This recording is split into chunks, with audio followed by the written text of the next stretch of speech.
Sambutlah seruan kami, para muslimah cinta negeri. Kami berjuang menempa diri untuk membangun peradaban Islami. Kepada Coach Riyati Bahri, disilakan. Bismillahirrahmanirrahim. Assalamualaikum warahmatullahi wabarakatuh.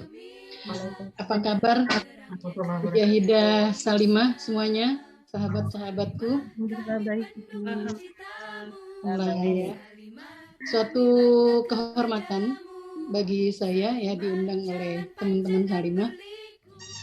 Saya mantan pengurus Salimah ya, dulu di pimpinan pusat Salimah ya, ketua departemen Diklat ya dulu ya. Kalau dulu PSDM namanya. 2 periode. Ya. Jadi di periode sekarang aja saya nggak jadi pimpinan pusat Salimah. Jadi Salimah itu seperti rumah saya gitu ya, rumah saya yang kedua gitu. Karena kesibukan dan amanah di tempat yang lain, maka di periode ini ya saya nggak lagi di Salimah, berbagi peran, berbagi tugas gitu ya, udah alih generasi. Oke, teman-teman, saya menyimak dari awal ya paparan Ustazah Khairuna ya, teman saya, sahabat saya ya, luar biasa, bagus banget gitu ya. Jadi panitia, kalau saya perhatikan gitu ya, panitia memilih tema itu dari mulai induktif ke deduktif gitu ya. Tadi yang globalnya ya, nah sekarang ini yang detailnya gitu ya. Mungkin tadi yang secara visi, secara nilai gitu ya, secara ini. Nah sekarang secara prakteknya gimana gitu ya? Evidence base-nya seperti apa gitu ya, di lapangan seperti apa kenyataannya gitu ya. Nah teman-teman sekalian, saya bahagia banget ya karena bisa sharing ya tentang hal-hal yang saya lakukan sehari-hari gitu ya, dari keseharian saya, bagaimana saya menemani ya ibu-ibu rumah tangga ya, dari seluruh Indonesia, bahkan ada yang dari luar negeri. Setiap hari, setiap pagi saya membimbing mereka via Zoom seminar ya, bagaimana memotivasi mereka, ngajari skill bisnisnya seperti apa gitu ya. Seminggu 7 hari, 5 hari dari Senin sampai Jumat gitu ya. Dan ini luar biasa dampaknya gitu ya. Saya sepakat dengan kalian ya teman-teman pengurus Salimah, di mana kita menyadari bahwa kalian kenapa ada di Salimah itu karena kalian sudah memilih jalannya sebagai pemberdaya, sebagai aktivis muslimah, ya kan? Sebagai aktivis muslimah yang tagline-nya adalah peduli kepada ya perempuan, anak dan keluarga. Itu kan tagline-nya ya. Salimah adalah organisasi yang peduli kepada perempuan, anak dan keluarga. Saat ini, teman-teman sekalian, perempuan-perempuan di luar sana yang pertama kali merasakan dampaknya pandemi ini. Kemarin saya baca di sebuah media, ya, seorang ibu di Malang, di Batu, bunuh diri ya karena suaminya di PHK. Kemudian di Kompas juga mengadakan sensus bahwa sekarang ini ya penghasilan keluarga di Indonesia menurun sebanyak 55%. Saya berangkat dari data ya. Kalau tadi kan makanya globalnya datanya seperti itu dan setiap hari akan bertambah gitu ya. Orang-orang yang terdampak. Maka ketika Salimah hadir gitu ya, maksudnya pengurus Salimah hadir di tengah-tengah masyarakat, berada di tengah-tengah perempuan Indonesia yang butuh bimbingan, butuh pendampingan, ya butuh coaching, butuh mentoring, perlu disemangati gitu ya, perlu diajak untuk berpikir ya secara rasional tapi juga optimis gitu, bahwa memang ini situasi yang kita hadapi saat ini dan kita harus berdamai dengan situasi itu pertama gitu ya. Dan teman-teman jangan mengira bahwa pandemi ini akan segera berakhir gitu ya. Teman-teman saya gitu ya memperkirakan dampak dari pandemi ini baru akan berakhir 10 tahun yang akan datang. Jadi daripada kita mengutuk ya, daripada kita mengeluh gitu ya, mengutuk kegelapan, mengeluh ini itu dan sebagainya, daripada kita lebih baik kita menyalakan lilin. Lakukan apa yang bisa kita lakukan Ya, kerjakan apa yang membuat kita tetap bisa berlangsung ya untuk kehidupan kita, untuk diri kita, untuk keluarga kita, untuk masyarakat kita. Itu yang harus dijadikan sebagai syiar kita di mana-mana. Bangkitkan rasa optimis bahwa kita akan bisa melewati ini semua. Ya. Kenapa ini temanya tentang ekonomi? Itu pas banget gitu ya. Ekonomi dan peradaban. Ya. Itu erat sekali. Karena saya juga seorang family therapist yang sebagai konsultan keluarga juga, ya, saya mendapati banyak sekali kasus-kasus perceraian yang diakibatkan oleh masalah ekonomi. Serius gitu. Itu satu fakta.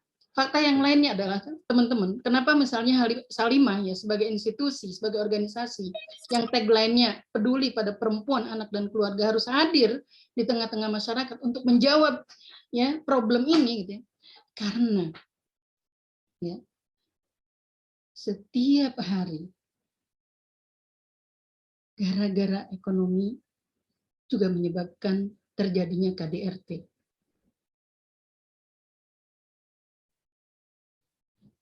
Disinilah gitu rasa kepedulian kita tuh diuji gitu ya. Rasa kepedulian kita tuh diuji gitu untuk bangkit melakukan apa yang bisa kita lakukan. Di sisi yang lain teman-teman ya, saya mendapatkan sebuah fakta bahwa di masa pandemi ini justru gitu ya, peluang-peluang pintu-pintu rezeki itu diberikan kepada perempuan. Yang bapak-bapak mungkin di PHK, kemudian bisnisnya juga turun. Tapi banyak sekali peluang-peluang untuk mendapatkan penghasilan, untuk mendapatkan tambahan rezeki itu yang diberikan kepada perempuan. Jadi ada satu quote yang menggema ya. Ada satu quote yang cukup menggelitik di yang perempuan-perempuan yang tadinya menjadi tulang rusuk sekarang berubah menjadi tulang punggung. Menjadi tulang punggung keluarga. Salah nggak? Nggak salah. Ya tadi makanya kalau sudah kokoh gitu ya, kalau sudah kokoh bangunan peradabannya, keluarga ini visi misinya mau dibawa kemana, nggak masalah gitu. Apakah saluran rezeki itu lewat istri atau lewat suami? Itu rezeki bersama intinya. Nah makanya di sini ya saya mengulas sekilas saja tentang ya kaitannya peradaban dengan mengokohkan ekonomi keluarga. Pertama itu ya kita dan orang yang mau terjun di ekonomi itu ya di bisnis itu harus memahami dulu perannya. Ada 5 peran pokok perempuan yang ini berlaku secara hierarkis. Ya. Artinya dari yang paling tinggi kemudian selanjutnya sampai yang terakhir. Nggak bisa dibalik. Ya. Secara hierarkis nama perempuan adalah sebagai hamba Allah. Ya. Nyambungkan dengan peradaban tadi gitu. Ya. Sebagai hamba Allah. Maka dengan mewujudkan dirinya ya, dengan menjadikan dirinya sebagai hamba Allah, maka dia akan mendapatkan kemenangan yang paripurna di dunia ini dan juga di akhirat. Kemenangan yang perfect gitu. Kebahagiaan yang purna juga. Tanpa itu, nggak mungkin, teman-teman. Usaha apapun yang dibangun, bisnis apapun yang dibangun, ketika syarat yang pertama ini tidak terwujud, itu tidak mungkin tercapai. Maka saya di sini akan menyampaikan 2 pendekatan tentang pengokohan ekonomi keluarga ini dilihat dari 2 approach, 2 pendekatan. Yang pertama pendekatan secara spiritual dan yang kedua pendekatan secara ilmu bisnis. Ya. Spiritual aja, tapi tidak dibarengi dengan ilmu bisnis, itu menjadi orang yang fatalis, teman-teman. Ya. Tapi ya belajar ilmu bisnis, sehebat apapun kalian belajar bisnis, jika tidak dilandasi dengan hal-hal yang spiritual, tidak akan ada apa-apanya, tidak akan ada pengaruhnya. Justru kejadian-kejadiannya nanti ya, bukti-bukti yang kejadian-kejadian di lapangan yang dirusak nanti jauh lebih banyak daripada diperbaiki. Ketika perempuan itu tampil berbisnis, ya menjadi lebih kaya dari suaminya, penghasilannya lebih tinggi daripada suaminya, maka dia akan arogan. Itu jika tidak diimbangi oleh hal-hal spiritual. Jadi ya, jadi hierarki yang pertama dan utama itu adalah ya bagaimana dia menjadi hamba Allah, gitu ya. Menjadi hamba Allah yang sempurna, ya maka nanti ditulis hariannya itu apa agenda dia dengan Allah, ya apa agenda dia dengan Allah, yang mengisi hari-harinya itu, mengisi waktunya. Jar, apa ini bajunya habis dipakai ini Jar? Ini habis baju coba pakai toh? Yang kedua, teman-teman. Yang kedua, ya peran pokok perempuan yang kedua itu sebagai istri. Ini setelah menjadi hamba Allah, maka hierarki yang paling tinggi bagi seorang istri adalah suami. Maka tugasnya adalah bagaimana dia memenangkan hati suaminya.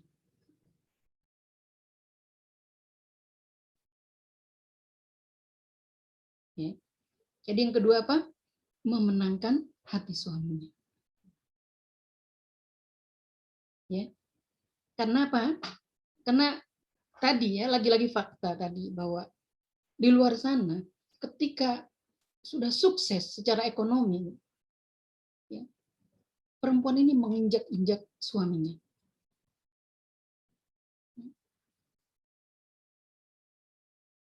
Teman saya cerita, ya, teman saya cerita bahwa kalau perempuan itu berkarir, semakin dia mencapai level tertentu gitu ya, ya level manajer ke atas itu tingkat perceraiannya jauh lebih tinggi.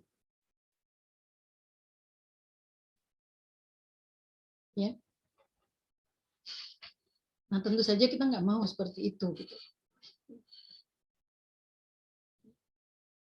Nah itu yang kedua. Maka dalam hal ini ya teman-teman, seperti yang dikatakan oleh sahabat saya tadi gitu, ya, percayalah sama saya. Ketika hubungan Anda harmonis dengan suami, maka rezeki Anda itu akan lancar.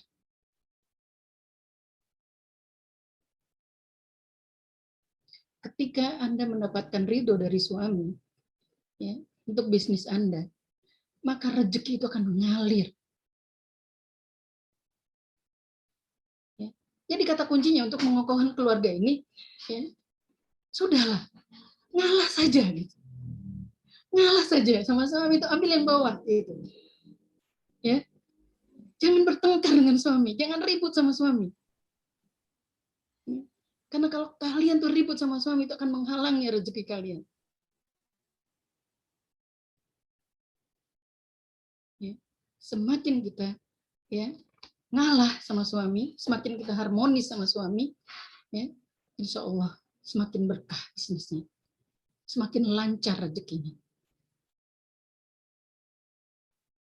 Ya, maka dijadikan ini juga nanti ya di dalam proporsi dari waktunya itu bagaimana ya di dalam to-do list hariannya itu ya dia ya, apa yang harus dilakukan terhadap suaminya. Gitu ya. Kemudian yang ketiga ya perannya sebagai seorang ibu. Ya, perannya sebagai seorang ibu. Ya. Tugasnya adalah memenangkan hati anak-anaknya. Ya, jangan sampai gitu gara-gara terjun di bisnis, terjun di pengokohan ekonomi keluarga, anaknya protes. Gitu. Ya kan itu malah kontraproduktif dengan membentuk peradaban itu, ya kan?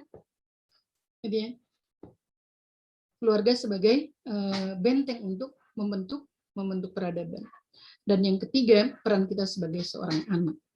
Ya. Yang selanjutnya ya yang keempat, peran kita sebagai seorang anak. Kalau kita punya orang tua, kita punya mertua, gitu, ya, itu perhatian juga buat kita.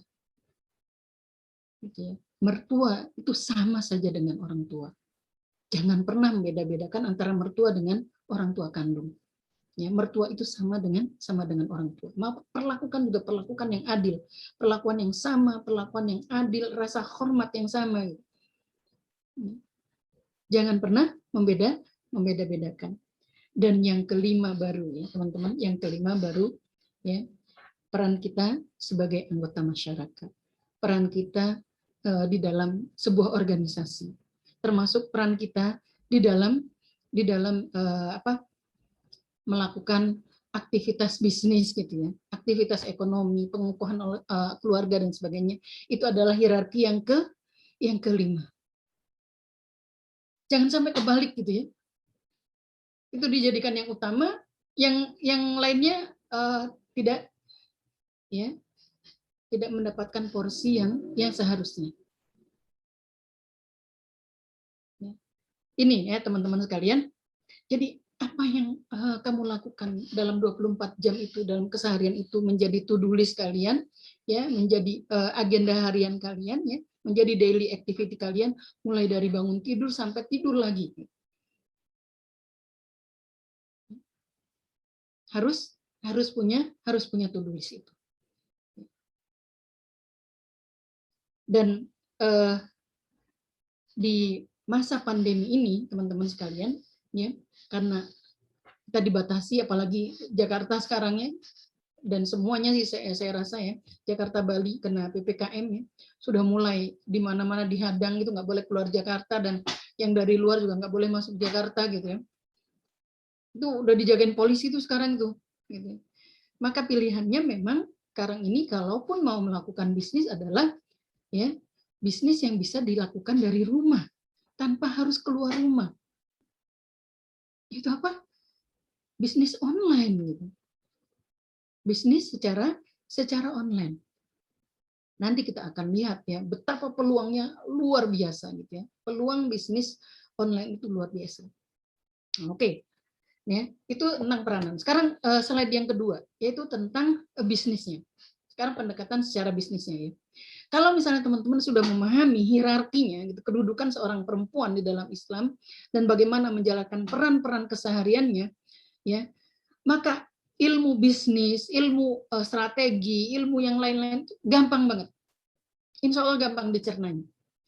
Tapi itu dulu gitu ya, pahami kedudukan kalian ya di dalam Islam, pahami peranan pokok kalian sebagai muslimah, sebagai perempuan. Sungguh luar biasa, Islam sudah mengatur sedemikian rupa. Dan kita harus bersyukur menjadi seorang muslimah. Ya, tinggal menjalani saja peran-peran itu. Oke, langsung sekarang ke pendekatan secara bisnis ya. Karena waktunya sebentar lagi, ya Allah, 10 menit lagi waktu saya. Ya, ini ada sebuah penelitian yang dilakukan oleh seorang ilmuwan India, ya, namanya AFC Analysis. Jadi analisa bisnis di masa pandemi. Dia meneliti gitu ya di awal pandemi kemarin bahwa ada bisnis-bisnis yang berpotensi untuk jadi loser, ya. Kemudian ada bisnis-bisnis yang berpotensi untuk menjadi the winner di masa pandemi ini. Kalian tahu kan betapa perusahaan-perusahaan raksasa saat ini tumbang. Zahda gitu ya. Itu menutup semua gerainya. Ya, 20.000 gerainya di dunia ditutup. Zahda tahu nggak? Tulisannya Zara. Itu platform fashionnya yang luar biasa besar gitu ya di dunia. Kemarin sebelum bisnis itu, ya dia belanja bahan kemudian dijahit di kapal, ya dijahitnya di kapal gitu ya, fashion itu kemudian dikirim ke seluruh negara. Tapi sekarang tumbang. Channel, pokoknya Bulgari kayak gitu udah nggak ada, udah nggak produksi lagi. Ya, perusahaan-perusahaan raksasa bahkan kalian mungkin baca juga ya teman-teman, baca juga bahwa AirAsia itu mengubah gitu ya, pivot namanya, ya bisnisnya dari ini menjadi sekarang tuh jual gorengan di pinggir jalan gitu ya. Banyak bisnis-bisnis yang besar itu tumbang karena terdisrupsi, ya. Terdisrupsi dengan pandemi ini. Tapi ada peluang-peluang di depan masa, di depan kita ya, di depan emak-emak berdaster gitu, di depan ibu-ibu yang bisa dikerjakan dari rumah, dan itu justru bisa mengalahkan raksasa-raksasa itu. Ya, banyak itu nanti saya share ya ininya bahwa industri-industri raksasa yang luar biasa itu banyak yang tumbang sekarang ini.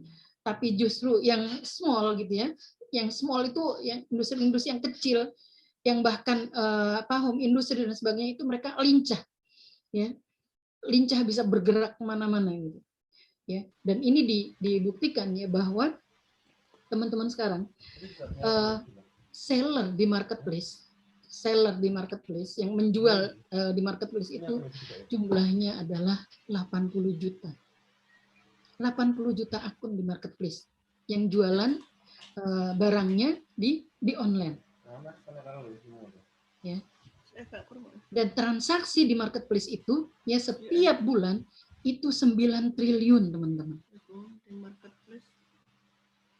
9 triliun. Nah, kita ada di mana gitu? Apakah kita menjadi bagian dari suatu perubahan itu? Apakah kita menyadari, teman-teman? Apakah kalian menyadari bahwa sekarang ini dunia sudah berubah dan cara mencari uang juga sudah berubah? Itu dulu gitu. Apakah kita menyadari bahwa sekarang itu cara mencari uang itu sudah berubah? Ya. Yang namanya aset kita itu bukan lagi ruko gitu. Yang namanya aset kita itu bukan lagi kontrakan dan sebagainya, tapi aset kita adalah akun kita. Akun sosial media kita itu merupakan aset kita. Dan bagaimana kita memperlakukan itu sebagai aset? Itu tentunya semuanya ada ilmunya dan nggak mungkin dibahas di sini, ya, karena panjang. Ya, oke, kita perhatikan yang itu ya. Jadi usaha-usaha apa saja, bidang-bidang usaha apa saja yang ya menurut AFC analysis ini akan menjadi winner, ya. Itu yang pertama tentang yang bisnis yang terkait dengan kesehatan, alat-alat kesehatan, obat-obatan, masker, ya kayak sekarang tabung oksigen itu langka gitu kan, tabung oksigen, alat untuk tes COVID dan sebagainya, pokoknya semua peralatan kesehatan, ya, semua yang terkait dengan kesehatan, bisnis rumah sakit, nah itu yang pertama ya di level yang pertama. Kalau yang the loser nggak usah dibahas lah ya, yang the winner aja. Ya, bisnis yang akan nge-hype aja gitu ya, yang dibahas. Ya. Ini yang berpotensi sebagai pemenang. Ya, bisnis yang berpotensi sebagai pemenang itu bisnis yang bergerak di bidang ya kesehatan, alat-alat kesehatan dan seterusnya, pokoknya yang berhubungan dengan kesehatan. Itu akan long lasting selama pandemi ini gitu. Akan selalu dibutuhkan.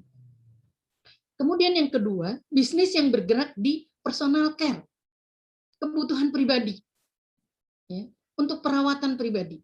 Itu yang kedua, ya, warnanya hijau gitu ya, walaupun hijaunya agak muda, ya, dia bisnis yang bergerak di personal care, ya. Kenapa? Karena ya di masa pandemi ini orang takut ke salon, takut perawatan, takut ke klinik kan, takut ke dokter ya. Takut ke dokter lah, takut pokoknya sebisa mungkin jangan sampai ke rumah sakit, jangan sampai ke klinik gitu kan. Ya, tapi tetap aja yang namanya perempuan itu ingin cantik gitu. Walau pandemi seperti apa, huru-hara seperti apa gitu ya. Ya, perempuan itu tetap aja ingin cantik.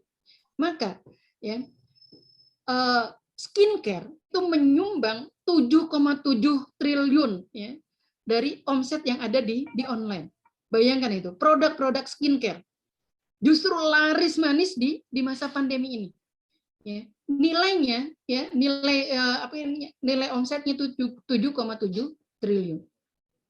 Ya, jadi produk-produk perawatan yang bisa dilakukan di rumah, yang bisa menggantikan perawatan di salon, nah itu gitu, ya, yang hype banget. Ya.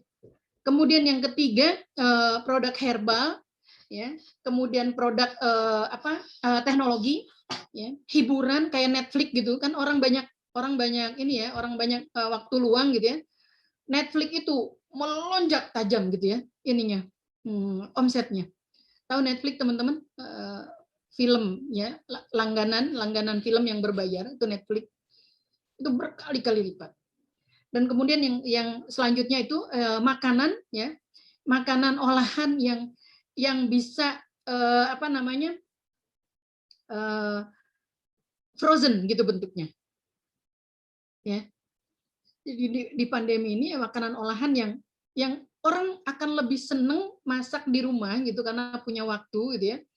Tinggal masak saja, tapi nggak mau repot gitu, nggak mau repot. Nah, itu kecenderungannya seperti itu ya. Makanan olahan yang dalam bentuk frozen itu masih nge-hype ya di masa pandemi ini. Kemudian yang selanjutnya teknologi informatika. Ya, teknologi informatika bagaimana misalnya jualan antivirus, jualan yang gitu-gitu. Ya, itu besar banget marketnya. Tapi yang utama tadi ya, pokoknya bisnis-bisnis yang terkait dengan kesehatan. Maka teman-teman, kalau kita ingin memilih sebuah bisnis, pilihlah yang memang market share-nya tuh besar. Artinya yang membutuhkan produk kita tuh banyak gitu. Jangan teman-teman ya ini yang saya dapati gitu ya sebagai as a coach gitu ya. Ada teman-teman tuh yang kekeh dengan ego sektoralnya. Pokoknya harus brand saya, harus produk saya. Walaupun misalnya produknya itu nggak menjanjikan, nggak bisa di scalable, nggak bisa ditingkatkan, nggak punya branding, nggak punya legalitas dan sebagainya gitu. Ya itu kita akan jadinya kerja bakti aja gitu, kayak kerja bakti aja. Gitu.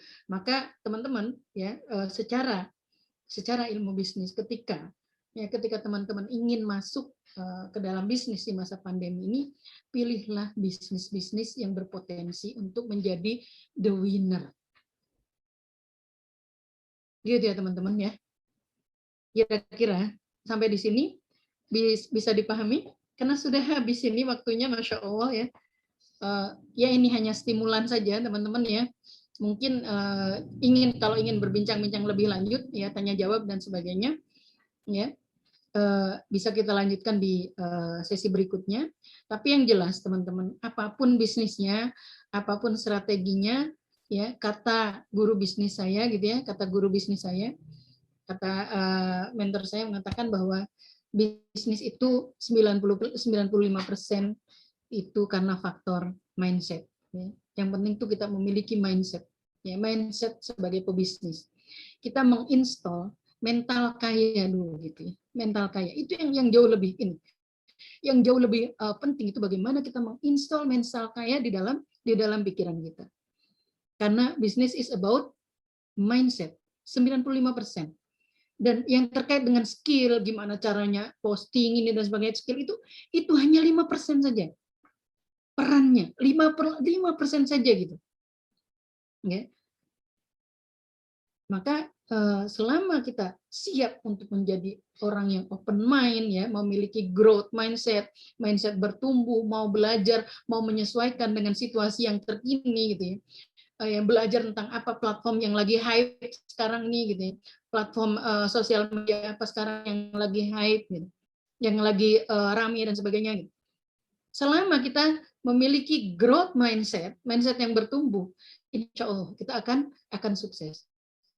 Tapi kalau sudah fixed mindset itu udahlah, ya saya memang begini orangnya, saya mah gaptek, ya udah selesai gitu. Padahal dunia sudah berubah. Nah tadi teman-teman, saya ingin menutup di sharing kita kali ini tentang salah satunya adalah tentang mindset tentang uang, gitu ya. Kalau saya tanya kepada teman-teman, silakan jawab dengan langsung ya, jawab dengan refleks gitu, jawab dengan otomatis, nggak usah dipikir, nggak usah dianalisa, silakan langsung jawab, tulis di kertas Anda. Ya. Apa arti uang bagi Anda?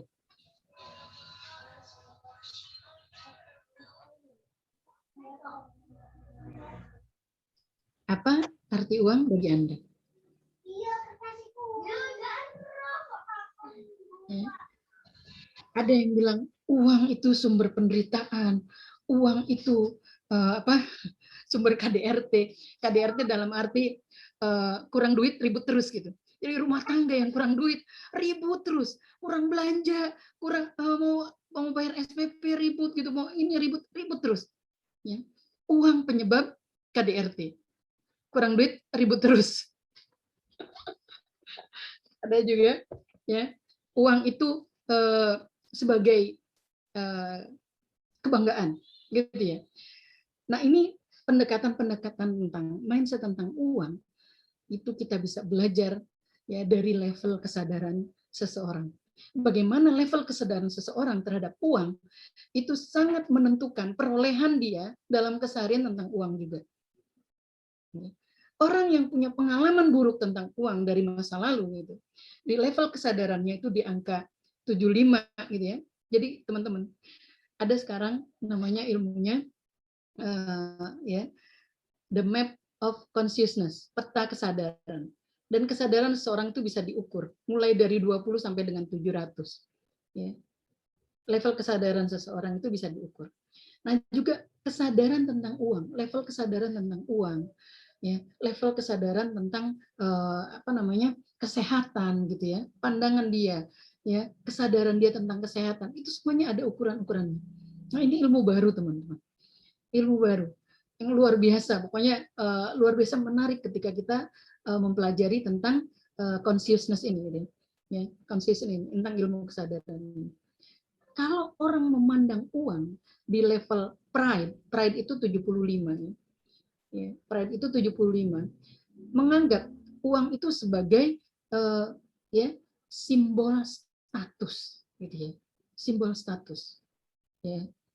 Nah, ini akan mempengaruhi tingkah laku ya, tindakan action dia tentang uang. Kalau misalnya dia memiliki kesadarannya di level pride, di level uang itu sebagai simbol kebanggaan, dia akan membanggakan apa yang dimilikinya itu kemana-mana, gitu ya. Tapi ketika seseorang itu naik ya level kesadarannya tentang uang, bahwa uang itu adalah sebuah anugerah dari Allah, gitu ya, maka dia akan masuk ke dalam medan energi syukur. Apalagi kalau lebih tinggi lagi, uang itu sebagai energi cinta dan rasa syukur, maka uang itu sebagai ekspresi untuk melampiaskan rasa welas asih kita kepada makhluk Allah. Gimana coba? Rasakan gitu.